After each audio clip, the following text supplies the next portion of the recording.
Buenas tardes, un saludo cordial y respetuoso de parte del grupo de monitores de la Facultad de Derecho de la Universidad de Medellín. Mi compañero Miguel Ruiz y quien les habla, Rubén Felipe Cardona García, hablaremos de un tema tan importante como lo es los órganos de control. En este caso, dividiremos los órganos de control desde el punto de vista disciplinario, desde el punto de vista fiscal y desde el punto de vista electoral. Hablemos de lo disciplinario. En primera medida, de la elección del Procurador General de la Nación bajo el artículo 276 de la Constitución Política de 1991. Vamos a hablar de la elección, de las funciones de ese procurador, que en este caso es una procuradora, y finalmente de las funciones de la Procuraduría como entidad.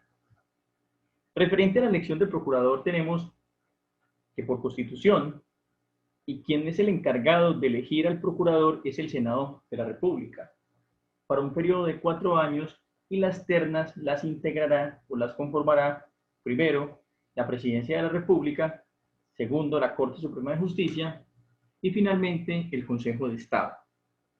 Recordemos que la Corte Constitucional, que es el máximo órgano de la jurisdicción constitucional, no tiene funciones electorales, por lo tanto, no podrá ternar a ningún candidato a una alta dignidad del Estado.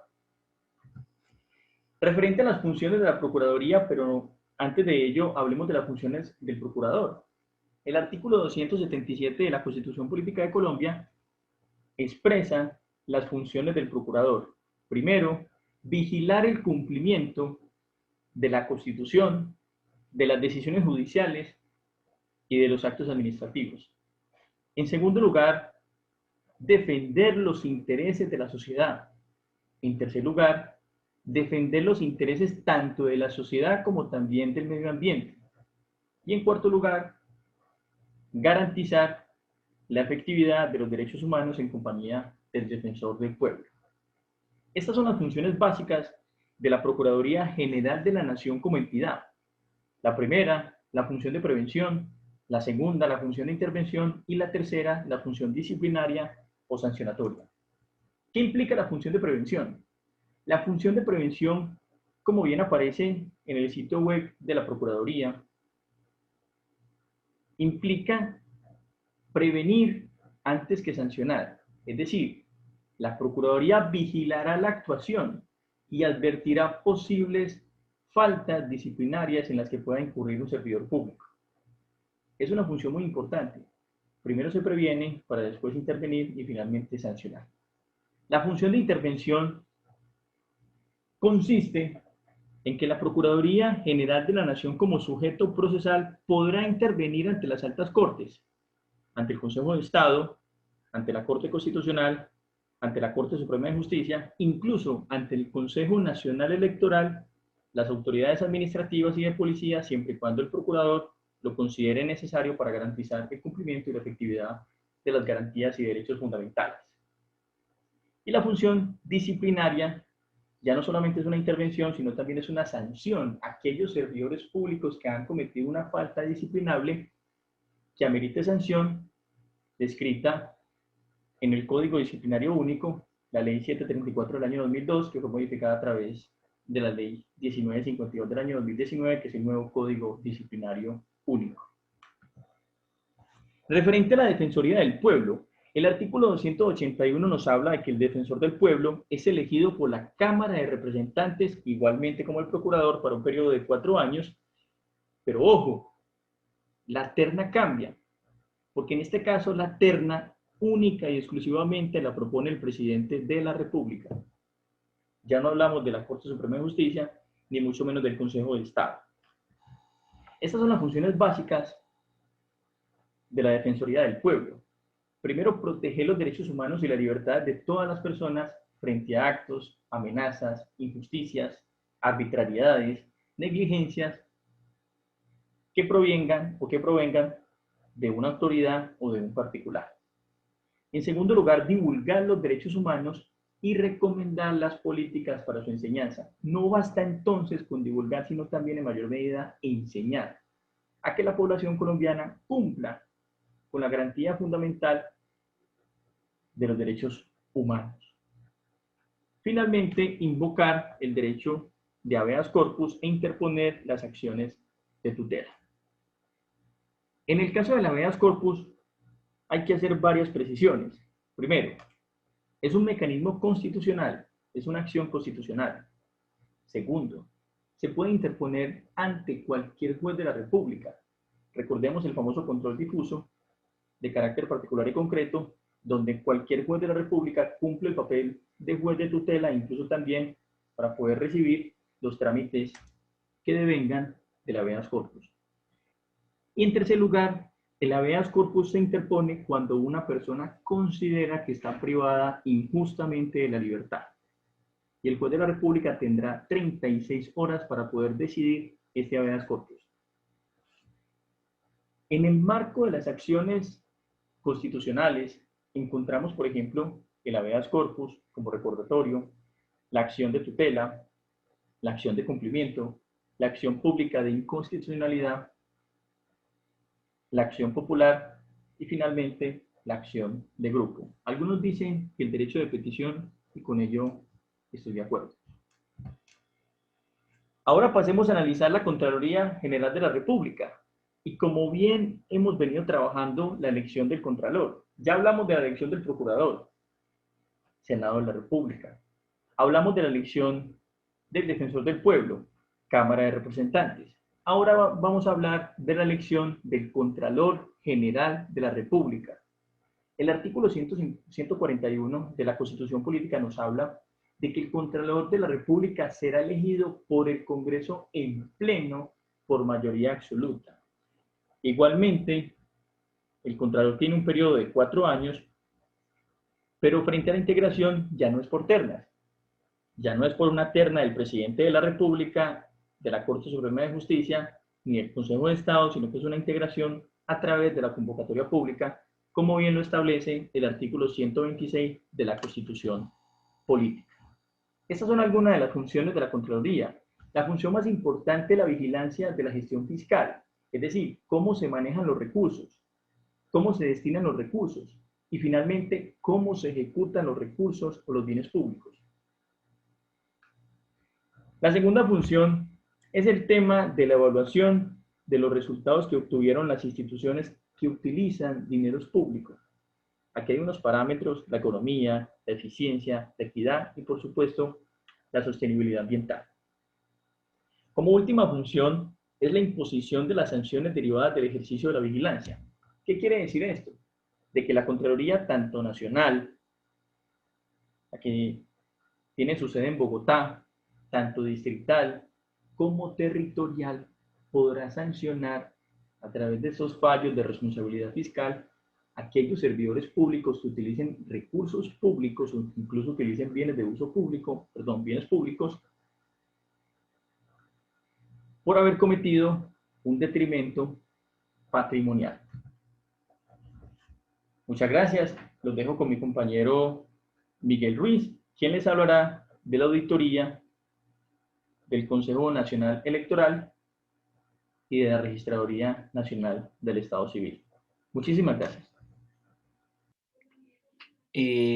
Bueno, chicos, una vez claro el tema de la Contraloría, podemos pasar pues a estudiar ya lo que sería el segundo órgano de control técnico fiscal. En este caso estamos hablando pues de la Auditoría General de la República. Para comenzar podemos indicar pues que la Auditoría General de la República es un organismo de vigilancia y gestión fiscal. Este organismo también se encuentra pues dotado de autonomía jurídica, administrativa, contractual y presupuestal, el cual se encuentra a cargo del Auditor General de la República. Entonces, tal como lo observan ustedes en pantalla, este Auditor General de la República es elegido por el Consejo de Estado, por una terna que envía la Corte Suprema de Justicia. Ahora bien, esta elección se debe hacer conforme a una serie de principios, los cuales son la transparencia, la publicidad, la objetividad, la equidad de género y la participación ciudadana.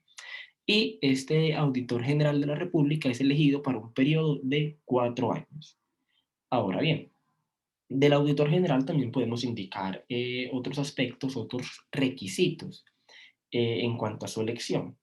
Estos serían pues que para ser auditor general se requiere pues ser colombiano de nacimiento y en ejercicio de la ciudadanía. Además, se debe tener más de 35 años de edad y se requiere un título universitario, ya sea en ciencias jurídicas, humanas, económicas, financieras, administrativas o contables. Y se requiere una experiencia profesional no menor a 5 años o también una experiencia como docente universitario por el mismo tiempo. Además, es supremamente importante indicar pues que el auditor general no puede ser una persona que haya sido miembro del Congreso o haya ocupado un cargo público de orden nacional, salvo la docencia en el año inmediatamente anterior a la respectiva elección. Y además, no puede ser elegido como auditor general aquella persona, aquel ciudadano que haya sido condenado a una pena privativa de la libertad o pena de prisión por delitos comunes. Una vez clara pues lo que es la auditoría y la elección del auditor general de la República, podemos pasar a mirar cuál es esa función del auditor general de la República. La función del auditor general de la República es, pues, como se observa en pantalla, realizar o ejercer la vigilancia y el control de la gestión fiscal de la Contraloría General de la República y también de todas esas contralorías departamentales, distritales y municipales, y también de los fondos de bienestar social de todas las contralorías. Todo esto, por supuesto, en los términos que establezca la Constitución y la ley. Ahora bien, una vez claros, muchachos, lo que serían los órganos de control técnico fiscal, podemos pasar pues a lo que serían los órganos de control técnico electoral. Y en este caso vamos a hablar un poco de lo que es el Consejo Nacional Electoral, o mejor conocido como la CNE, y vamos a hablar en segundo lugar sobre la Registraduría Nacional del Estado Civil. En cuanto al Consejo Nacional Electoral, podemos indicar que está compuesto por 9 miembros. Estos 9 miembros son elegidos por el Congreso de la República en pleno para un periodo institucional de 4 años. Esto mediante el sistema de cifra repartidora previa postulación de los partidos o movimientos políticos que tengan personería jurídica, o también permite a la ley que exista una coalición entre estos. Ahora bien, respecto a la función pues, del Consejo Nacional Electoral, podemos indicar que este se encarga de regular, inspeccionar, vigilar y controlar toda la actividad electoral de los partidos y movimientos políticos, tanto de grupos significativos de ciudadanos, de sus representantes legales, directivos y candidatos, para que de esta manera se garantice el cumplimiento de todos los deberes y principios que corresponden pues al sistema electoral de nuestro país. Y podemos indicar pues, así como a modo de dato relevante, es que el Consejo Nacional Electoral goza tanto de autonomía presupuestal como administrativa. Pero ojo, también existen otra serie de atribuciones especiales que son de carácter constitucional. Estas las vamos a encontrar pues en el artículo 264 y siguientes, como por ejemplo dar posesión de su cargo al registrador nacional del Estado Civil, conocer sobre aquellos recursos que se interpongan contra decisiones de sus delegados, ya sea sobre escrutinios generales y en caso de ser necesario expedir pues la respectiva credencial. Además, este sirve de cuerpo consultivo del gobierno en materias, por supuesto, que sean de su competencia. Es decir, que puede presentar proyectos de actos legislativos y de ley y recomendar proyectos de decreto. Además, podemos indicar que otra función de este Consejo Nacional Electoral, otra atribución constitucional especial, es que se encarga de velar por el cumplimiento de las normas sobre partidos y movimientos políticos y además todo el tema de las disposiciones sobre publicidad y encuestas que tengan que ver con la opinión política en el país. Ahora bien, una vez se ha hablado pues de este Consejo Nacional Electoral, vamos a pasar al segundo órgano de control técnico electoral, el cual, como informamos hace un momento, sería como tal la Registraduría Nacional del Estado Civil. En cuanto a la Registraduría Nacional del Estado Civil, vamos a encontrar que se encuentra en la cabeza, que se encuentra en la cabeza pues, de ese organismo el Registrador Nacional del Estado Civil. Este Registrador Nacional del Estado Civil es elegido, es escogido por los presidentes de la Corte Constitucional, Corte Suprema de Justicia y Consejo de Estado, es decir, las tres altas cortes, mediante un concurso de méritos. Este registrador, además, tal como lo observan en pantalla, es elegido por un periodo de 4 años y, como datos relevantes, este debe cumplir con las mismas calidades que exige la Constitución Política para ser un magistrado de la Corte Suprema de Justicia. Y además, no puede haber ejercido funciones en cargos directivos en partidos o movimientos políticos, pero esto dentro del año inmediatamente anterior a su elección.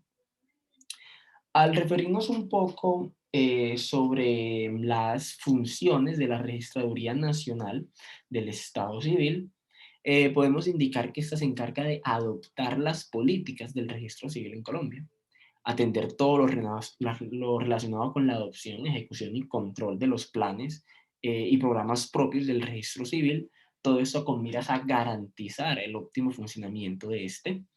Además, otra función es pues proponer las iniciativas sobre los proyectos de ley.